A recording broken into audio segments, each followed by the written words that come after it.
रसिक संपादक। ये कहानी मुंशी प्रेमचंद जी की है। नवरस के संपादक पंडित चोखेलाल शर्मा की धर्मपत्नी का जब से देहांत हुआ है, अब को स्त्रियों से विशेष अनुराग हो गया है और रसिकता की मात्रा भी कुछ बढ़ गई है।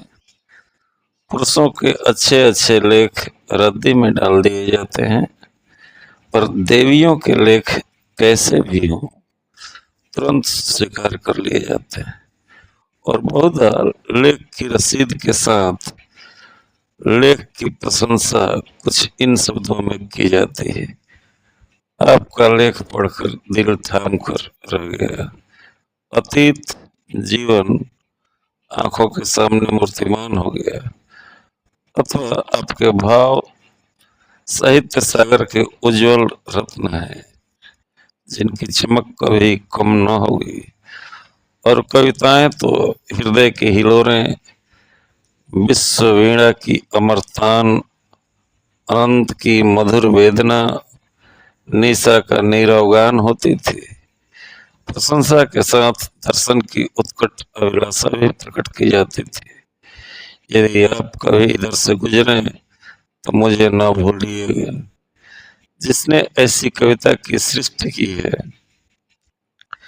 उसके दर्शन का सौभाग्य मुझे मिला तो अपने को धन्य मानूंगा। लेखिकाएं अनुराग में प्रोत्साहन से भरे हुए पत्र पाकर फूली न समाते। जो लेख अभागे भिक्षुक की भांति कितने ही पुत्र पत्रिकाओं के द्वार से निराश लौट आए थे, उनका यहाँ इतना आदर।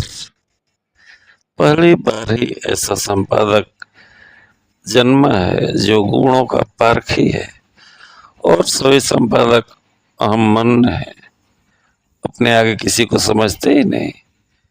जरा सी संपादकी क्या मिल गई, मानो कोई राज्य मिल गया। संपादकों को कहीं सरकारी पद मिल जाए तो अंधेर मचा दें। वह तो कहो कि सरकार इन्हें पूछती नहीं। उसने बहुत अच्छा किया जो ऑर्डिनेंस पास कर दिए और स्त्रियों से द्वेष करो और स्त्रियों से द्वेष करो, यह उसी का दंड है।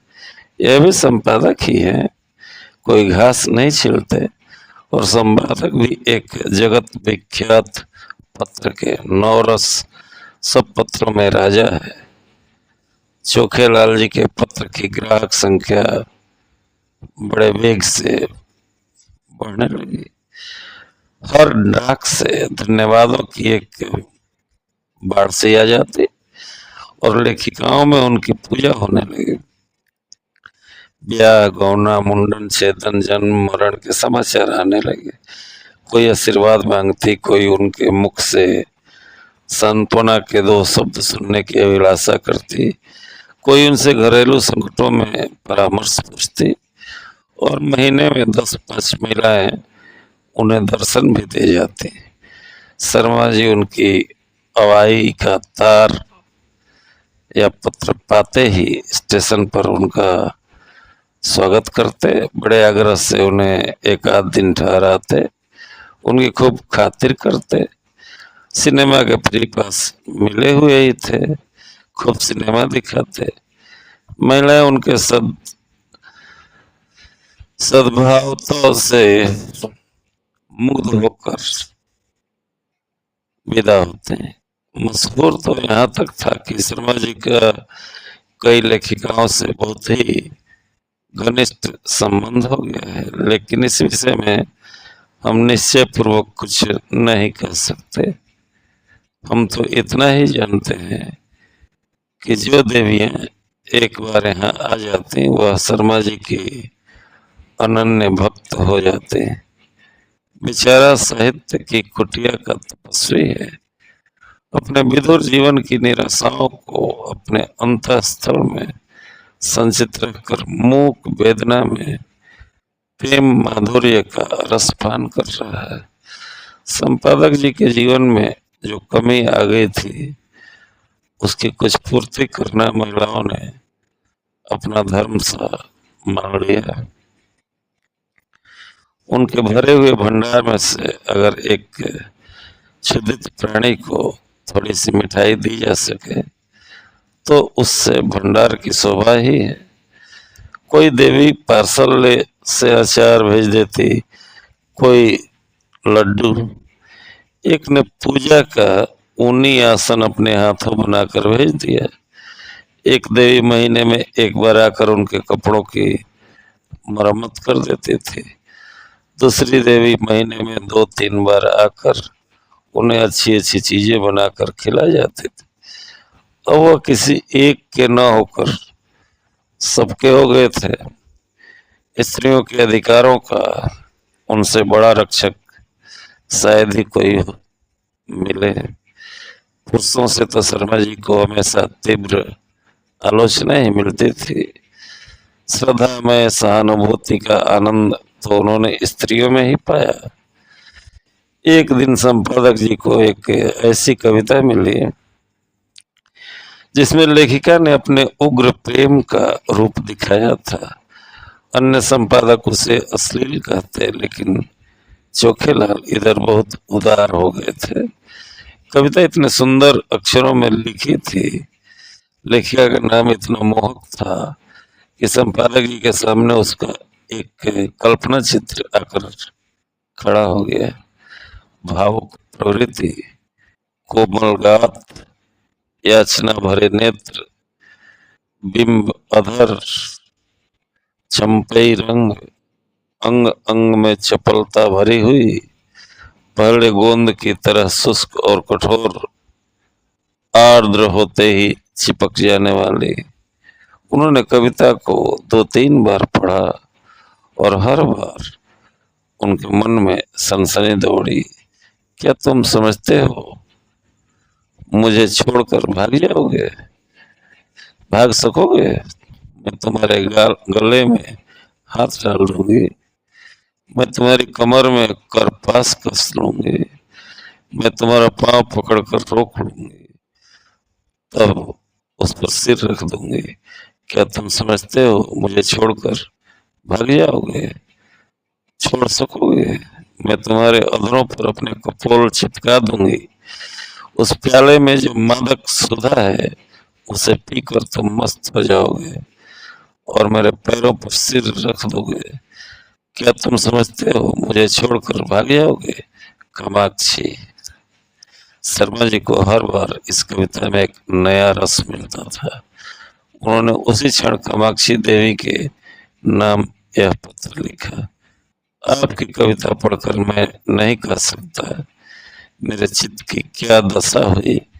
हृदय में एक ऐसी तृष्णा जाग उठी है जो मुझे भस्म किए डालती है।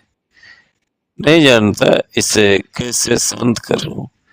बस यही आशा है कि इनको शीतल करने वाली सुधा भी वहीं मिलेगी जहां से तृष्णा मिली है। मन मतंग की भांति जंजीर तोड़ाकर भाग जाना चाहता है। जिस हृदय से यह भाव निकले हैं उसमें प्रेम का कितना अक्षय भंडार है। उस प्रेम का जो अपने को समर्पित कर देने में ही आनंद पाता है। मैं आपसे सत्य कहता हूँ, ऐसी कविता मैंने आज तक नहीं पढ़ी थी और इसने मेरे अंदर जो तूफान उठा दिया है वह मेरी विदुर विदुर शांति को छिन्न भिन्न किए डालता है। अपने गरीब की फूस की झोपड़ी में आग लगा दी है, लेकिन मन यह स्वीकार नहीं करता कि यह केवल विनोद क्रीड़ा है। इन शब्दों में मुझे एक ऐसा हृदय छिपा हुआ ज्ञात होता है जिसने प्रेम की वेदना सही है, जो लालसा की आग में तपा है। मैं इसे अपना परम सौभाग्य समझूंगा यदि आपके दर्शनों का सौभाग्य पा सका। यह कुटिया अनुराग की भेंट लिए आपका स्वागत करने को तड़प रही है। सब प्रेम। तीसरे ही दिन उत्तर आ गया। कामाक्षी ने बड़े भावुकतापूर्ण शब्दों में कृतज्ञता प्रकट की थी और अपने आने की तिथि बताई थी। आज कामाक्षी का शुभागमन है।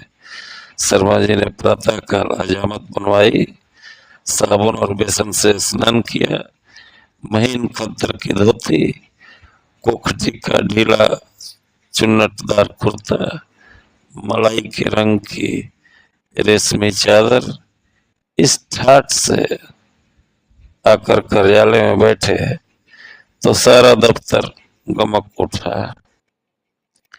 दफ्तर की भी खुद सफाई करा दी गई थी। बरामदे में गमले रखवा दिए गए थे, मेज पर गुलदस्ते सजा दिए गए थे। गाड़ी 9 बजे आती है, अभी 8:30 है, 9:30 तक यहाँ आ जाएगी। इस परेशानी में कोई काम नहीं हो रहा है। बार बार घड़ी की ओर ताकते हैं, फिर आईने में अपनी सूरत देखकर कमरे में टहलते हैं। मूंछों में 2-4 बाल पके हुए नजर आ रहे हैं। उन्हें उखाड़ फेंकने का इस समय कोई साधन नहीं है। कोई हर्ज नहीं, इससे रंग कुछ और ज्यादा जमेगा। प्रेम जब श्रद्धा के साथ आता है तो वह ऐसा मेहमान हो जाता है जो उपहार लेकर आता है। युवकों का प्रेम खर्चीली वस्तु है, लेकिन महात्माओं या महात्मन के महात्मापन के समीप पहुंचे हुए लोगों को प्रेम उल्टे और कुछ ले आता है। युवक जो रंग बहुमूल्य उपहारों से जमाता है, या महात्मा या अर्ध महात्मा लोग केवल आशीर्वाद से जमा लेते हैं। ठीक 9:30 चपरासी ने आकर एक कार्ड दिया, लिखा था कामाक्षी। शर्मा जी ने उसे देवी जी को लाने की अनुमति देकर एक बार फिर आईने में अपनी सूरत देखी और एक मोटी सी पुस्तक पढ़ने लगे, मानो स्वाध्याय में तन्मय हो गए हैं। एक क्षण में देवी जी ने कमरे में कदम रखा। शर्मा जी को उनके आने की खबर न हुई। देवी जी ने डरते डरते समीप आ गई। तब शर्मा जी ने चौंक कर सिर उठाया, मानो समाधि से जाग पड़े हों, और खड़े होकर देवी जी का स्वागत किया। मगर यह वह मूर्ति न थी जिसकी उन्होंने कल्पना कर रखी थी। यह काली, मोटी, अधेड़, चंचल औरत थी जो शर्मा जी को इस तरह घूर रही थी मानो उन्हें पी जाएगी। शर्मा जी का सारा उत्साह, सारा अनुराग ठंडा पड़ गया। वह सारी मन की मिठाइयां जो वह महीनों से खा रहे थे पेट में सूल की भांति चुभने लगी। कुछ कहते सुनते न बना, केवल इतना बोले, संपादकों का जीवन बिल्कुल पशुओं का जीवन है। सिर उठाने का समय नहीं मिलता। उस पर कार्याधिक्य से इधर मेरा स्वास्थ्य बिगड़ रहा है। रात ही से सिर दर्द से बेचैन हूँ, अब की क्या खातिर करूं। कामाक्षी देवी के हाथ में एक बड़ा सा पुलिंदा था। उसे मेज पर पटक कर रुमाल से मुंह पोंछकर मृदु स्वर में बोली, यह आपने तो बड़ी बुरी खबर सुनाई। मैं तो एक सहेली से मिलने जा रही थी, सोचा रास्ते में आपके दर्शन करती चलूं, लेकिन जब आपका स्वास्थ्य ठीक नहीं है तो मुझे यहाँ कुछ दिन रहकर आपका स्वास्थ्य सुधारना पड़ेगा। मैं आपके संपादन कार्य में भी आपकी मदद करूंगी। आपका स्वास्थ्य स्त्री जाति के लिए बड़े महत्व की वस्तु है। आपको इस दशा में छोड़कर मैं अब जा नहीं सकती। शर्मा जी को ऐसा जान पड़ा जैसे उनका रक्त प्रवाह रुक गया है, नाड़ी छूटी जा रही है। उस चुड़ैल के साथ रहकर तो जीवन ही नरक हो जाएगा। चलिए कविता करने, और कविता भी कैसी, अश्लीलता में डूबी हुई। अश्लील तो है ही, बिल्कुल सड़ी हुई, गंदी। एक सुंदरी युवती की कलम से वह कविता काम बाण थी। इस डाइन की कलम से तो वह प्रणाली का कीचड़ है। मैं कहता हूँ इसे ऐसी कविता लिखने का अधिकार ही क्या है, या क्यों ऐसी कविता लिखती है, क्यों नहीं किसी कोने में बैठकर राम भजन करते। आप पूछते हैं मुझे छोड़कर भाग सकोगे, मैं कहता हूँ आपके पास कोई आएगा ही क्यों, दूर से ही देख कर न लंबा हो जाएगा। कविता क्या है जिसका न सिर न पैर, मात्राओं तक का इसे ज्ञान नहीं है, और कविता करती है। कविता अगर इस काया में निवास कर सकती है तो फिर गधा भी गा सकता है, ऊंट भी नाच सकता है। इस राण को इतना भी नहीं मालूम कि कविता करने के लिए रूप और यौवन चाहिए, नजाकत चाहिए, नफासत चाहिए। भूतनी सी तो आपकी सूरत है, रात को कोई देख ले तो डर जाए, और आप उत्तेजक कविता लिखते हैं। कोई कितना ही छोड़ता तो रो, तो क्या गोबर खा लेगा। और चुड़ैल इतना बड़ा पोथा लेती आई है, इसमें भी वही परनाले का गंदा कीचड़ होगा। उस मोटी पुस्तक की ओर देखते हुए बोले, नहीं नहीं, मैं आपको कष्ट नहीं देना चाहता, वह ऐसी कोई बात नहीं है, 2-4 दिन के विश्राम से ठीक हो जाएगा। आपकी सहेली आपकी प्रतीक्षा करती होगी। आप तो महाशय जी संकोच कर रहे हैं, मैं 10-5 दिन के बाद भी चली जाऊंगी तो कोई हानि न होगी। इसकी कोई आवश्यकता नहीं है देवी जी, आपके मुंह पर तो आपकी प्रशंसा करना खुशामद होगी, पर जो सजनता मैंने आप में देखी वह कहीं नहीं पाई। आप पहले महानुभाव हैं जिन्होंने मेरी रचना का आदर किया, नहीं तो मैं निराश हो चुकी थी। आपके प्रोत्साहन का यह शुभ फल है कि मैंने इतनी कविताएं रच डाली। आप इनमें से जो चाहे रख लें। मैंने एक ड्रामा भी लिखना शुरू कर दिया, उसे भी शीघ्र ही आपकी सेवा में भेजूंगी। कहिए तो 2-4 कविताएं सुनाऊं। ऐसा अवसर मुझे फिर कब मिलेगा। यह तो नहीं जानते कि कविताएं कैसी हैं, पर अब सुनकर प्रसन्न होंगे, बिल्कुल उसी रंग की हैं। उसने अनुमति की प्रतीक्षा न की, तुरंत पोथा खोलकर एक कविता सुनाने लगी। शर्मा जी को ऐसा मालूम होने लगा जैसे कोई भिगो भिगो कर जूते मार रहा है। कई बार उन्हें मतली आ गई, जैसे 1000 गधे कानों के पास खड़े अपना स्वर अलाप रहे हों। कामाक्षी के स्वर में कोयल का माधुर्य था, पर शर्मा जी को इस समय वह भी अप्रिय लग रहा था। सिर में सचमुच दर्द होने लगा। वो गद्दी टलेगी भी या यूं ही बैठी सिर खाती रहेगी, इसे मेरे चेहरे से भी मेरे मनोभावों का ज्ञान नहीं हो रहा है। उस पर आप कविता करने वाली है, इस मुंह से तो महादेवी या सुभद्रा कुमारी की कविताएं भी घृणा ही उत्पन्न करेंगी। आखिर न रह गया, बोले, आपकी रचनाओं का क्या कहना, आप यह संग्रह यहीं छोड़ जाएं, मैं अवकाश में पढ़ूंगा, इस समय तो बहुत सारा काम है। कामाक्षी ने याद्र होकर कहा, आप इतना दुर्बल स्वस्थ होने पर भी इतने व्यस्त रहते हैं, मुझे आप पर दया आती है, आपकी कृपा है। आपको कल अवकाश रहेगा, जरा मैं अपना ड्रामा सुनाना चाहते थे। खेद है, कल मुझे जरा प्रयाग जाना है, तो मैं भी आपके साथ चलूं, गाड़ी में सुनाती चलूंगी। कुछ निश्चय नहीं किस गाड़ी से जाऊं, आप लौटेंगे कब यह भी निश्चय नहीं। और टेलीफोन पर जाकर बोले, हेलो, नंबर 77। कामाक्षी ने आधा घंटे तक उनका इंतजार किया, मगर शर्मा जी एक सज्जन से ऐसी महत्व की बातें कर रहे थे जिसका अंत ही होने न पाता था। निराश होकर कामाक्षी देवी विदा हुई और शीघ्र ही फिर आने का वादा कर गई। शर्मा जी ने आराम की सांस ली और उस पोते को उठाकर रद्दी में डाल दिया और जले हुए दिल से आप ही आप कहा, ईश्वर न करे कि फिर तुम्हारे दर्शन हो।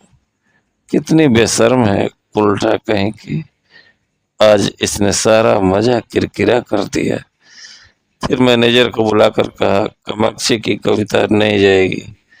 मैनेजर ने स्तंभित होकर कहा, फॉर्म तो मशीन पर है, कोई हर्ज नहीं, फॉर्म उतार दीजिए, बड़ी देर होगी, होने दीजिए, ये कविता नहीं जाएगी।